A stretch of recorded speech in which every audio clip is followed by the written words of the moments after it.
Dr. Asim Yousafzai. I'm a geoscientist by training, but I venture into geopolitics as well. I work at University of Maryland. Um, the title of the talk was Kashmir, and it was a little bit misleading because, Senator, you spend most of your time um, criticizing the U.S. and India.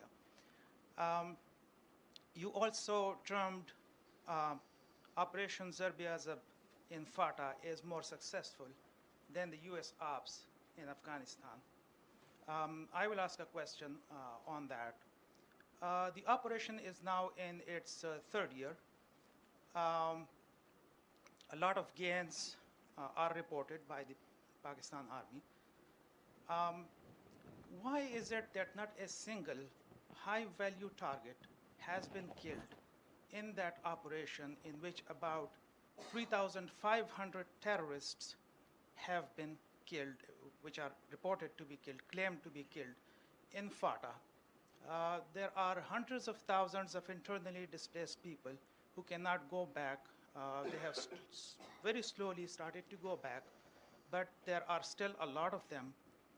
All the high value targets, about 2 dozens of them, have either been killed by the US drones or by the US special ops.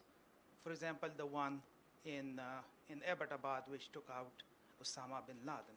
So why do you think that is? Why no high value targets have been taken out by the Pakistani forces? I'll take this question. I would ask my question along with this. My name is Utsav, and I'm with the World Hindu Council. World Hindu Council. World Hindu Council. Burhan Wani, somebody you both mentioned a lot and extolled him, called himself the commander of Hizbul Mujahideen, which is a banned organization by the US. And he murdered many people, made videos calling for creating an Islamic caliphate, not very different from what al-Baghdadi from ISIS does.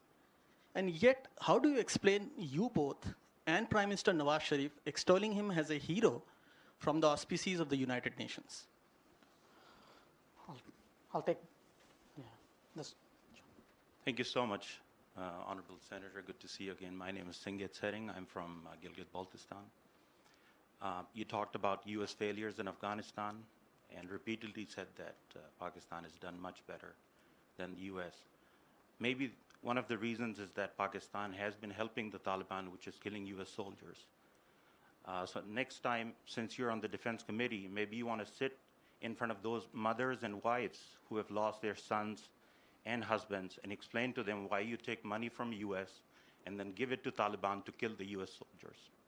Now coming to Kashmir, since I'm from Gilgit-Baltistan, I see both of you as a proxy of Pakistani military, not representing Kashmir. Pakistan has proxies in Indian Kashmir. They have weapons and explosives.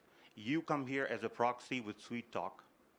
Every time when the money dries up, you show up here with blackmail, Russia talk, China talk, Iran.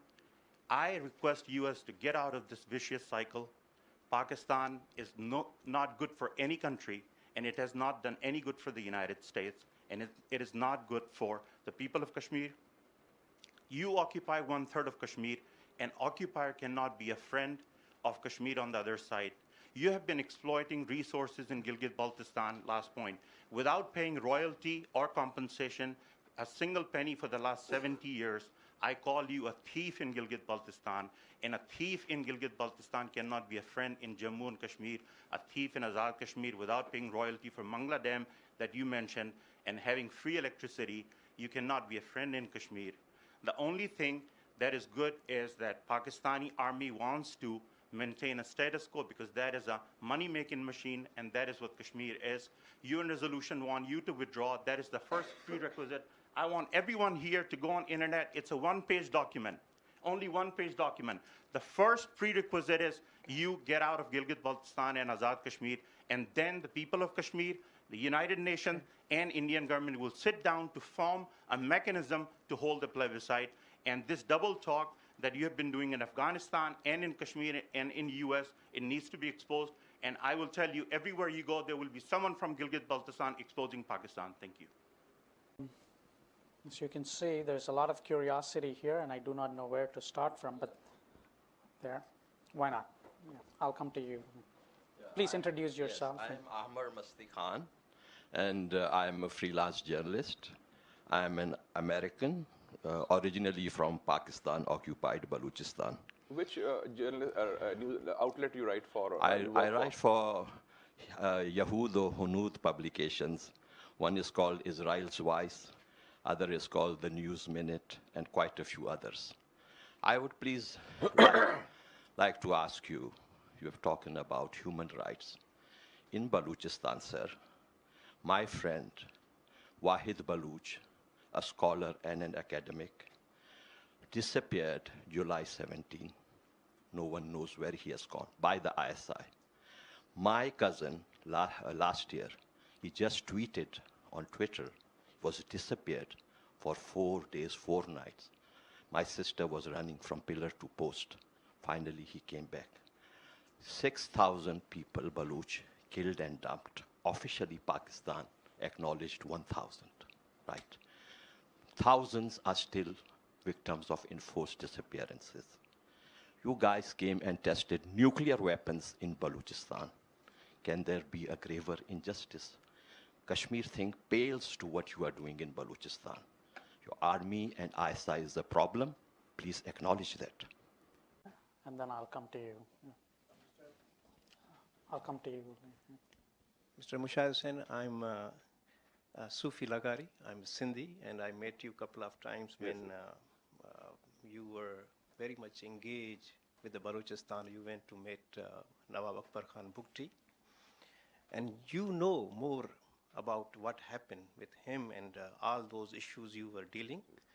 And Madam is saying that the right to self-determination to Kashmir, if the Balochistan is asking right to self-determination of Balochistan, what will be your reaction? And also, the Sindhi people, you said the human rights.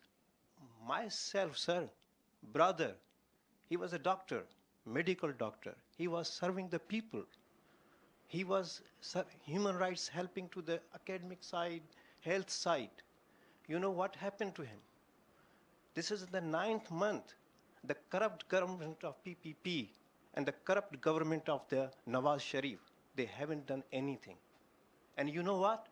ISI is continuously what they are doing, harassing to my nephew. And my nephew got the first position in whole Pakistan. And he is studying now in where? In Salt Lake City, Utah University. He was telling to me that ISI people come to our home and harassing. Uncle, I cannot tell you on the phone. This is personally I'm telling you, sir. What happened to the Sindhi other people? Muzaffar Bhutto was killed. Human rights violation in our own country. Sir, I'm telling you, we only talk about the problem. We don't talk about the solution. If we talk about the solution, I'm telling you, if the Hafiz Saeed, he's openly in Thar, in other places, open the charity organization. Who's protecting? Who's giving them money? ISI. If the person who comes with the guns, what will be the future of Pakistan? The Kashmir, Okay. you're talking about, or Balochistan, I'm telling you, I want to be the part of the solution, not part of the problem. And please, ask your ambassador, how many times the Congressman Brett Sherman asked him about the human rights violation in Sindh province? Did they reply to anything? Nothing. Nissim Rubin. I'm Nissim Rubin. I'm the assistant director for Asia at the American Jewish Committee, and my dad's cousins lived in Pakistan, in Karachi. There was a Jewish community in Karachi, and very proud memories of olden days, including 2 synagogues. Sir, I had a question. We spoke about the Nixonian moment, and I very well remember that while taking off from Kabul, even the MEA was not aware, and Prime Minister Modi told the pilot, "We are landing in Lahore." So that was that a Nixonian moment at that time where he sort of, the MEA was not in sync with what he was doing, and he took a decision on his own, and the other... The MEA is not in sync most of the time. Whatever, but I think that's one question where And the other thing, Dr. Manmohan Singh wanted to go to Pakistan. He was born there, and he wanted to go, but he couldn't muster the courage. Would a right of center government in India have the leeway to reach out to Pakistan like the other governments could not? And one other point I had to make about the religious bent of the government. When this government was elected, there was a lot of expectation in Washington and in Israel. The Prime Minister Modi is coming to Israel.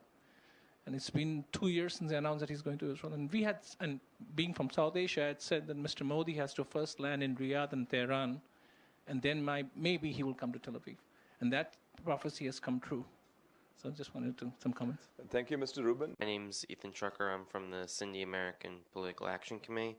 I just find it unbelievable that Pakistan would highlight a ledge of Indian human rights violations in Kashmir when in 2013 a local Kashmir leader, Arif Shahid, was assassinated by the ISI. And I just like to point out that there are plenty of extrajudicial killings in Pakistan, especially in Balochistan, Azad Kashmir, and Sindh. So how do you respond to that when you accuse of India of these violations when Pakistan is known for these? The gentleman, the Press Trust of India. Thank you, Senator, for giving your perspective on what's Pakistan's vision for the region and its peace.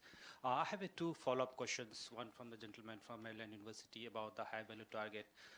In July, Donald Trump tweeted that where is Pakistan going to apologize for giving shelter to Osama bin Laden for 6 years, and he described Pakistan as an ally for the United States. What's the response to that? And secondly, how do you view how do you describe Hafiz Saeed in Pakistan? And then I'll come to this side of the table after. For sir, and one for ma'am. That I'll make it club quick. it. I'll make it quick. I'm a Kashmiri, a native Kashmiri, but a Hindu. My ancestors have been living in Kashmir for past more than 5,000 years, way before the existence of even Islam.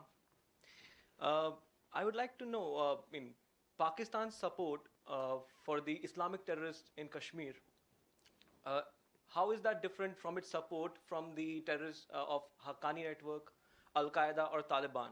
How do you say that they're different from that? Okay. And second question to ma'am, I would like to agree with my friend from the other side about the resolution number 47, that Pakistan has been spreading misinformation about it. The resolution number 47 clearly states that Pakistan has to remove The point's all made. its forces. So Thank you. I would like to agree with him. Yeah.